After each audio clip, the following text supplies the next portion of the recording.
আসন্ন ঈদুল আজহার ছুটিতে বাড়ি ফিরতে প্রবাসীদের তোড়জোড় ইতিমধ্যে শুরু হয়েছে। বিমান টিকেটের উপর চাপ ইতিমধ্যে পরিলক্ষিত হচ্ছে। বিশেষ করে আবুধাবি ঢাকা বা আবুধাবি চট্টগ্রাম রোডে চাহিদা বেড়েছে কয়েক গুণ।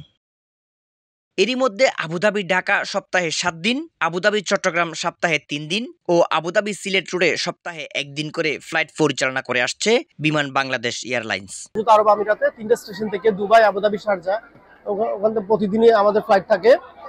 বাংলাদেশের চট্টগ্রাম, ঢাকা, সিলেট। এই আবুধাবি থেকে সপ্তাহে 7টা ফ্লাইটই যায় এবং তার মধ্যে 3টা ফ্লাইট এখান থেকে ডিরেক্ট 4টা ফ্লাইট যায়, চট্টগ্রাম হয়ে ঢাকা যায়, আর একটা ফ্লাইট সিলেট হয়ে যায়। তবে এবার আসন্ন ঈদে বাড়তি চাহিদার কথা মাথায় রেখে প্রবাসীদের নিশ্চিত নিরাপদে বাড়ি ফিরতে অতিরিক্ত ফ্লাইট পরিচালনার কথা ভাবছেন বিমান বাংলাদেশ এয়ারলাইন্স আবুধাবি। সামনে আমাদের ঈদের সময় আমরা চেষ্টা করছি আমাদের বড় ফ্লাইটের মাধ্যমে ঈদের যে একটা বাড়তি থাকে, বাড়তি যে চাহিদা থাকে, ওইটাকে মিট আপ করার জন্য আমরা চেষ্টা করছি আরো একটা এক্সট্রা ফ্লাইট ব্যবস্থা করার জন্য ঈদের আগে। তো এটা হলে পরবর্তী আমরা সবাইকে জানিয়ে দিব যদি ইয়ে হয়।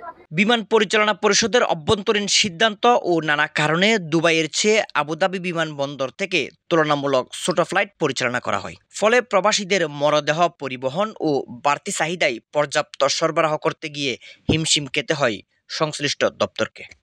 স্যার, কিভাবে আপনাকে সহায়তা করতে পারি? দর্শক, আর এই চ্যানেল লোক পুশ করে সাবস্ক্রাইব করে ফেলুন। কিলে আর বহুত কিছু দিলি ইন অন 511 ফুটুর করে দিবি। আর ফেসবুক পেজে যাই রুগো লাইক দন, শেয়ার দন, আর অনর এই সাইরি ভিডিও গো অনর মতামত নিচে থেকে কমেন্ট করে জানান। তইলে আর বুঝিতে জুম এই ঘটনা লয় আর বানাইনে জিনিস লয় হদ্দুর মিল আর হদ্দুর মিল অনর মতামত পরামর্শ তাইলি ইন এর লিখি দন। আর চেষ্টা করজুম ইন সংশোধন করে শুধরাইরি আর সুন্দর সুন্দর জিনিস অনর আনি ফেলে। আর যদি বিশেষ দরকার হয় বা কোনো প্রয়োজন যদি মনে করেন, স্ক্রিনের টাকা এত বড় এই নম্বর মিদি কল দিন অথবা হোয়াটসঅ্যাপ করে অনার মেসেজ পাঠান।